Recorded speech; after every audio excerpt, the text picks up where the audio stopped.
혹시 항암 치료를 하면서 금해야 될 음식이나 이런 것도 혹시 있을까요? 건강보조식품, 버섯다리물이라든가.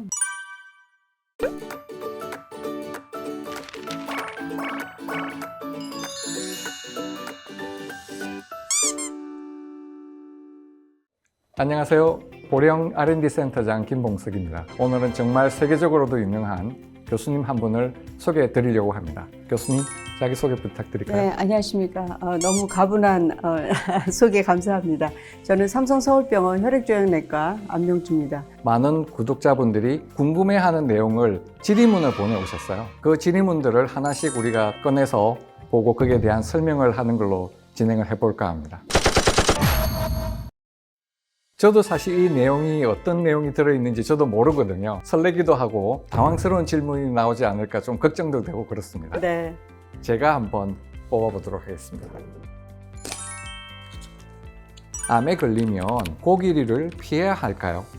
네, 굉장히 중요한 질문이고요. 육류 안에 지방이 굉장히 많아서 그 동물성 지방에는 포화지방산이 굉장히 많습니다. 그래서 그 포화지방산이 또 불이나 이런 걸로 이렇게 타게 되면은 발암 물질이 많이 생기기 때문에 불에 탄 고기 또는 이제 훈연, 소세지 같은 이제 그런 제품들은 이제 피하라고 하지만 실제로 이제 육류 안에는 굉장히 고질의 단백질이 있습니다. 항암 치료를 하는 환자들은 면역이 많이 떨어지기 때문에 이런 고질의 단백질을 꼭 섭취를 해야 되고 오히려 섭취를 안 함으로써 면역 강화가 떨어지고 치료를 제대로 못 받는 경우가 많습니다. 그래서 피해야 되는 것은 절대 아닙니다.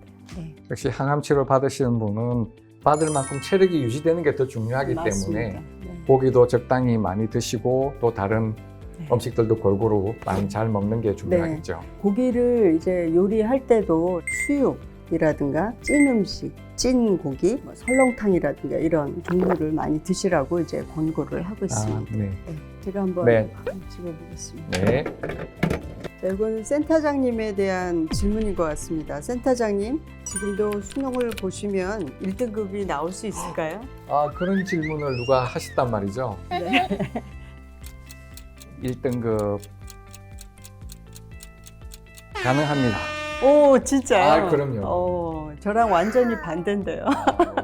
일단 한번 도전. 네, 도전. 네. 혹시 학력고사 세대 아닌가요? 그렇죠. 학력 닥터. 이게 재미가 쏠쏠하네요. 그래도 네, 이게 그럼요. 픽하는 게 약간 설렘도 있고 어떤 질문이 나올까? 이번에는 가위바위보를 한번 해볼까요? 그렇게 뽑고 싶으세요? 하시죠. 네, 가위바위보. 가위바위보.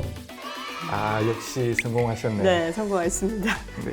아니, 지신 분이 뽑으셔야 될 것 같은데요? 네. 그래요? 그런 거군요. 네. 알겠습니다.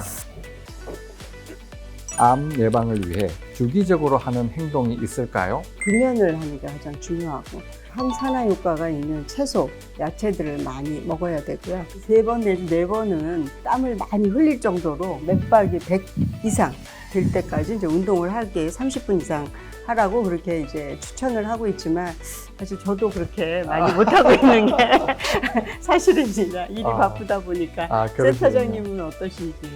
저는 의외로 거의 매일 1시간씩 운동을 하고 있습니다. 저희 회사 지하에 짐이 있거든요. 아침에 좀 일찍 가서 항상 하는 버릇이 생겨서 지금은 그거는 매일 하고 있습니다. 네. 근데 그보다 더 중요한 식사 쪽에는 좀 신경을 써야 되는데 아무래도 비즈니스니까 자주 술을 마시는 그거는 조금 여러 번 이야기가 나왔지만 전자파도 암을 유발하나요? 많은 분들이 길거리에 가다 보면 선풍기라고 해서 들고 다니는 조그만한 선풍기가 있는데 거기서 전자파가 130배? 이렇게 나온다고 다들 걱정하시는 것 같습니다. 물론 전자파는 WH에서 정의하는 발암 물질 기준에 따르면 2급 B에 해당하는 걸로 제가 알고 있고요. 2급 B는 가능성은 있을 수 있으나 실제 증명된 바는 없는 그런 기준입니다. 그래서 굳이 그렇게 많이 염려를 하지 않으셔도 좋겠지만 전자파가 정말 많이 발생하는 곳에 가는 거는 좀 삼가하라고 권하고 싶습니다. 항암 치료할 때 머리카락이 다 빠지던데 왜 그런가요? 암세포는 정상세포에 비해서 굉장히 빨리 자라게 됩니다. 그래서 우리 항암 치료는 그렇게 빨리 자라는 세포에 이제 타겟을 하게 되거든요. 암세포도 많이 자라지만 우리 정상세포도 굉장히 빨리 자라는 그 장기가 있어요. 이게 어디냐면 구강부터 이제 장까지 있는 이 장 점막이 굉장히 빨리 자라고 골수에 있는 혈액 세포들이 굉장히 또 빨리 자랍니다.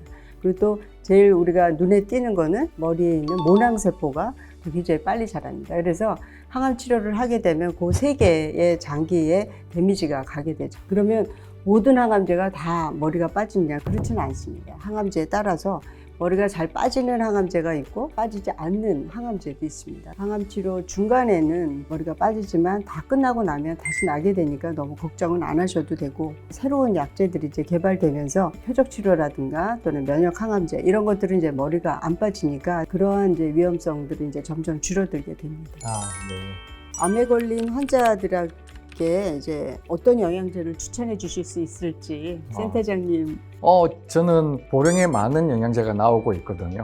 저는 그 영양제를 사서 먹습니다. 교수님은 어떻게 설명하시는지요? 식욕이 있게 되면 가장 제철에 맞는 음식을 드시라고 이제 얘기를 하고, 그렇지만 이제 그게 부족할 수도 있습니다. 그래서 그런 경우는 이제 영양제를 추천을 하는데, 일반 시중에 나와 있는 여러 가지 복합 영양제들을 드시도록 합니다. 그런데 이제 가끔씩 뭐 비타민 C라든가 비타민 뭐 A라든가 이런 거를 너무 과량으로 섭취하시는 분들이 있어요. 영양제도 너무 많이 이제 드시게 되면 우리 간에 손상이 또 될 수도 있습니다. 그래서 적당량의 비타민 C, 비타민 B, 그다음 비타민 A 이런 것들이 이제 항암 치료하거나 뭐 암이 걸린 환자한테 부족하기 때문에 그런 것들을 저는 영양제를 이제 추천을 하고 있습니다. 네. 요청을 하시면 그렇게 대답해 주시는군요. 네. 혹시 항암 치료를 하면서 좀 금해야 될 음식이나 이런 것도 혹시 있을까요? 항암 치료가 대부분이 이제 간 또는 콩팥으로 배설이 됩니다. 그래서 간이라든가 콩팥에 이제 너무 무리가 되는 이제 그 음식들이 있어요. 이제 그런 것 중에 하나가 이제 건강보조식품, 버섯다리물이라든가 금마도로 그렇게 저희가 교육을 하고 있습니다. 네, 소위 대체의학이라고 해서 나오는 그런 것들 중에 오히려 해가 되는 그런 경우도 있기 때문에 맞습니다. 전문가와 상의한 다음에 추천을 받거나 금기하는 게 중요하겠군요. 암요 닥터. 그럼 제가 또 하나 또 뽑아 보겠습니다. 제가 재밌는 질문 하나 하겠습니다. 네네. 센터장님은 네. 또 인물도 충출하시고 그래서 회사에서 인기가 많으신지요? 그 제가 이야기하기에는 조금 쑥스러운 면이 없지 않아 있는데 인기 많습니다. 특히 암요 닥터를 하고 나서부터 잘 봤다고, 도움이 됐다고, 뭐 직원분들부터 그렇게 저한테 이야기해 주시니까 굉장히 기분도 좋고, 네. 자, 그런 걸로 봐서는 인기가 조금 올라가지 않았을까 생각을 합니다. 저도 얘기 되겠습니다. 예상했던 너무 바입니다. 쑥스러운데요. 네. 질문을 받아서 그렇게 대답을 해봤는데 좀 어떠신가요? 이렇게 보니까. 굉장히 새로운 방법이고요. 진료 현장에서 너무 바빠서 얘기하지 못한 그런 질문들이 많이 있어서 또 저는 좋은 기회가 되었다고 생각합니다. 네, 감사합니다. 네. 그러면 이번 기회를 삼아서 다음에도 또 초청하시면 나오실 거죠? 네. 네. 다음에도 고려해보겠습니다. 오셔가지고 좋은 의견 해주시면 더욱 좋겠습니다. 감사합니다. 네, 감사합니다.